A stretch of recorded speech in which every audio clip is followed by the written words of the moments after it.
So I watched the full 3 hour interview of Lou Elizondo talking to Shawn Ryan, and I took a ton of notes.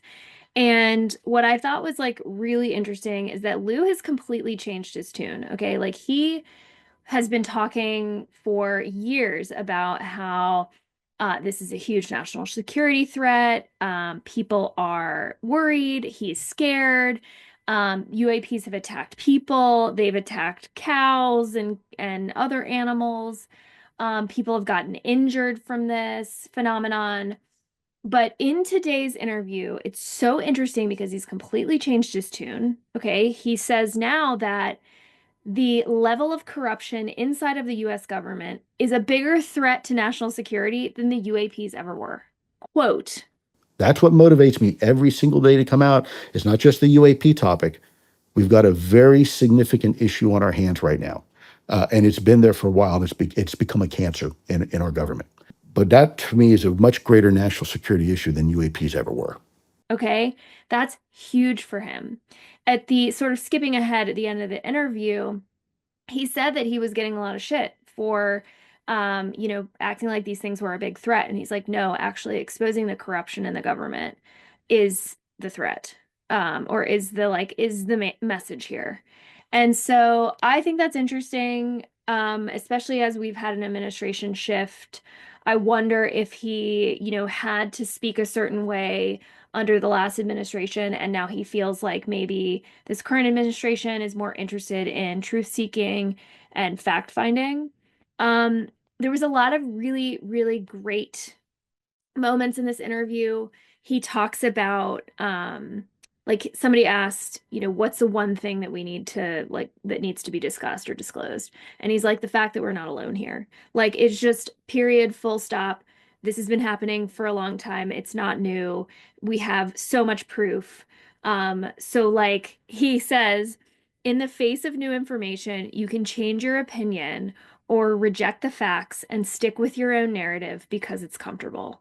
I loved that. I thought it's so good, especially for a lot of these naysayers and these people online who are just really committed to debunking or just committed to like their own understanding of reality. And like that's okay. Like they can reject the facts, but we all know that our consciousness is expanding. Like we are evolving, and we know that there's more out there in the cosmos now. And in fact, he talks a lot about like the new generations. Like I'm a millennial, Gen Zs, Gen Alpha, like they're all very open to this, and we certainly are as millennials. Like I have been on this since I was a kid. So um, he did say he had been studying ancient writing, which is interesting because that provides corroboration for some of these stories that have come out recently about some of the craft having writing on it and the government wanting to understand or know how to decipher this writing, wanting to know if these craft have been here before and had they had some influence on early writing systems in ancient Egypt or ancient Sumeria, et cetera, which I thought was very interesting. He could only admit his experience, so he can't say like there's current programs studying this now, but he could say that he did. And I think that's really interesting, just given the things that have come out recently about craft having writing on them. The other stuff, I loved, Shawn actually made the point that if we do have this technology, we don't use it because it would end wars too quickly. And so he makes the connection between the military industrial complex, which is odd for his show because I feel like his narrative and his agenda very often supports military industrial complex and the increasing of defense budgets. So I thought that was really interesting that he did make that connection that we don't use it because it would end the wars too fast, and war is big business. Let's just be honest about that. Um, I think it's really interesting how they use a lot of examples of experiencers, especially like older ones from back in the 60s. And they mentioned Lonnie Zamora and his egg-shaped craft as a corroboration to the Jake Barber story. Um, But I wonder why they don't talk about Chris Bledsoe. And that's kind of a tangent, which I guess I'll go down that tangent now. And we can do a bigger tangent on another video. But the Chris Bledsoe story does talk about an egg-shaped object. It talks about lots of egg-shaped objects. It talks about the divine feminine. Let's talk about what the fucking egg is, okay? An egg is the creation symbol, okay? It's the thing that fe females in this 3D on this planet, we produce eggs, okay? And that is the start of the creation story. So it's very interesting, right, that we're talking about eggs right now. This is a very female thing. Um, Chris Bledsoe talks about meeting the embodiment of the divine feminine. He talks about meeting Hathor. She goes by many names. This is an ancient Egyptian reference, obviously, but she has many names throughout history. Isis, Inanna, God, Demeter.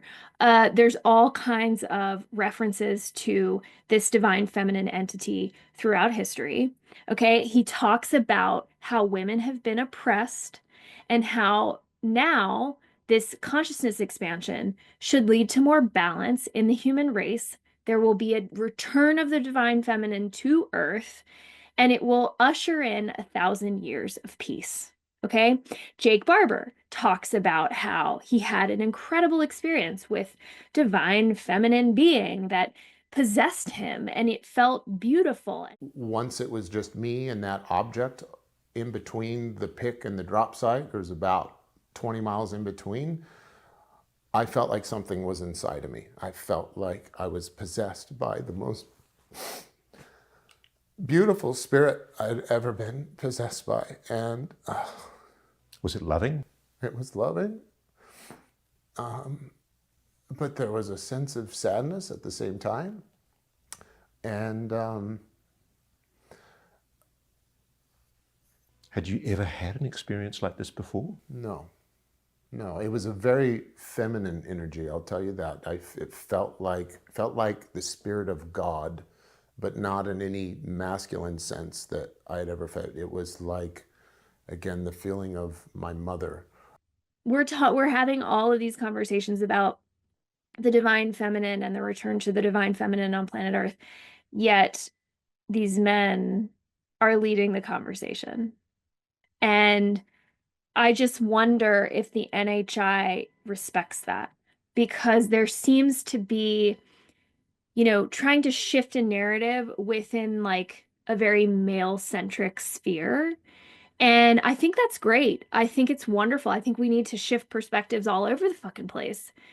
But what I don't understand is that there's absolutely no representation of this feminine energy within any of these conversations. So I think that's a very interesting thing to explore. And that's really one of the main reasons why I'm talking about this. Look, I don't think you have to be a female to have these conversations at all. I think divine femininity represents something within each of us. Like we all have a masculine side and we all have a feminine side, and we need to bring those into greater balance. But I do think that this conversation would be better served with more diversity. Absolutely. More perspectives, especially from a spiritual place. Um, Especially because women are the egg providers on planet Earth. Hello, we're over here. Um, so anyway, I just wanted to make that connection. I know that was a bit of a tangent, so I'm gonna go back to the interview with Lou Elizondo. I just wanted to make the point of like, why don't they ever talk about Chris Bledsoe? Like, I think his experience is one of the most profound, but yet he just never gets mentioned. He never gets talked about. And in fact, Shawn Ryan had actually kind of censored his interview for a long time. Like they did an interview last year, back in 2024. It was supposed to air in the fall. It did not air. The Bledsoe family had inquired about it a lot, and they had heard through the grapevine that like the producers were like, oh, it's still in the queue, and then they had heard maybe that Shawn Ryan didn't want to be associated with parts of the story. I wonder if there's this like Christian thing happening with Sean Ryan where he doesn't want to talk about the oppression of women because ultimately right-wing conservative people believe that women's place is in the kitchen and that they should be just bearing children and not doing much else. So I wonder if there's like that thing happening. Which, look, I understand, like, but women shouldn't be held to any sort of gender role. Like, if they want to be doing the women in the kitchen thing, like, I'm not gonna tell them they can't do that. Like, but also at the same time, I'm not gonna do it. I'm choosing not to have children. I'm choosing to prioritize my own journey, in this lifetime. So to each his own, to each her own. That's a big tangent. Anyway, let's go back to so he talks about the drones in New Jersey. So fucking interesting. He has the same sort of take on it that I do, which is I think it's a lot of different things. I think you're witnessing adversarial tech. I think you're witnessing our tech. I think you're also witnessing UAP. And I think it's all mixed up. And in the middle, somewhere, is the truth. He does kind of allude to that happening. Um, because there's a lot of things out there that are behaving differently, and it's not just in New Jersey, it's all over the world. Um, he also talks about anti-gravity. Okay, this was so interesting. He said anti-gravity is not just about physical travel, it's about time travel. He says it's not just about like the propulsion system, it's not about like not having output or like the energy, the 0 point energy. Anti-gravity transcends time. Space and time are actually connected. They are one and the same. They're opposite sides, if you will, of the same coin. And so you can't have one without the other. And so you have this ability to create a bubble around you that insulates you from the warping of space time, let's say in this case, Earth's gravity or something like that. Then the way you experience time inside that bubble is perhaps fundamentally different than the way you might experience space time outside that bubble because you're not subject to the effects of gravity. I guess it makes sense to me, but at the same time, like I didn't really put that together. And that's crazy. And so Sean Ryan like pushes into it and he's like, "Well, what do you know? Can you talk about it?" And he just kind of shuts up, like he shuts it down because he's like, "Oh shit, like I can't talk about that." But he seems to know a lot about it. So it's very interesting because especially in the spiritual world, you hear a lot of people talk about how time is not linear on the other side. In other dimensions, time is not linear. Time is a human construct that we use to organize our experience here. Yet he creates this amazing analogy or like or example really about what is the past. Can you explain the past? Um, and Shawn says, well, it's my prior experience. Okay, so it's something you experienced. Can you explain the future? And he said, okay, well, it's something I haven't experienced yet. So it was a really nice way of sort of wrapping that up in a bow because it shows you that like it has nothing to do with time. It has everything to do with experience. So anti-gravity is not just about propulsion, it's about time travel. That blew my mind. So I really loved that and I wanted to call that out. He was definitely afraid of a foreign adversary having this tech. Now, we know from the discussions about the Large Hadron Collider in Switzerland that very possibly they're already doing this, which could explain the Mandela effect and things that, things that were sort of there are like fringy conversations happening about. So I think that's interesting. But he is concerned about China and Russia specifically. Um, what else? What else? What else? Oh yeah, I loved this thing too. He said, that the American Psychological Association back in like the, I think, 60s, 70s, 80s considered interest and conversation in UAPs an act of deviance. And they put it on the same level of tattoos. Okay. That's really just kind of gives you context around why this topic is so taboo. We have all these institutions kind of making these sweeping generalizations like, oh, even talking about a UAP is an act of deviance, to keep people from talking about it. So, this was a great interview. It was really nice to hear um, Lou Elizondo change his tune to more of the like focusing more on the corruption rather than the threat of UAP. I can tell you from personal experience, I have had an experience with UAP. It absolutely was not a threat. It was fully loving. It was incredible. It was like witnessing heaven. It's moving a little bit, and then it just disappeared. Mm. And I fell to my knees and cried because it was beautiful.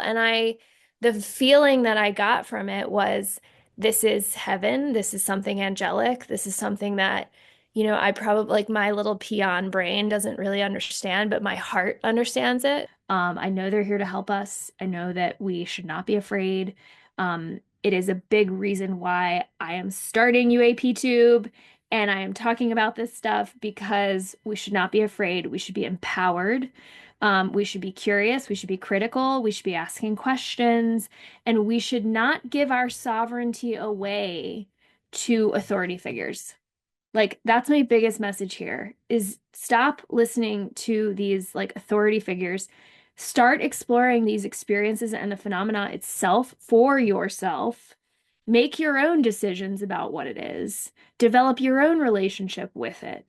And also like through your own divinity, okay? Because this is what this is all about. This is what this conversation really comes down to is your own divinity. And you cannot access that divinity without a balance of masculine and feminine. So I don't know who's listening to this, if you're a guy, if you're a girl, if you're somewhere in between, whatever you identify as, we have to bring in the balance. We have to step into our own power, our own divinity, our own relationship with the divine, our own relationship with these NHI interdimensional beings. They want to help us, they want to see us expand. Okay. And the only way that you're really truly going to know it. Okay, I love how Diana Pasulka talks about this. She's a professor of religious studies at UNC Wilmington. She writes a lot of books about UAP, one called American Cosmic, a second one called Encounters. Amazing books, definitely recommend them. Okay. She talks about this conversation, okay, specifically as I can explain to you what a chocolate bar tastes like. But until you actually taste that chocolate bar, you're just not gonna know. So get in there. Start having your own experiences. My recommendation is start a meditation practice. Get on YouTube, look up some explanation videos and go for it. Because I promise you, if you come from a place of love and heart-centered intention, this phenomenon will show itself to you. You will have an experience and it will be beautiful. And this is what it's going to take to evolve the human race. That's it for today. I will be back with more, probably on Jake Barber, but please subscribe, like, hit the bell so that I can grow, so that I can expand this message. Thanks for listening.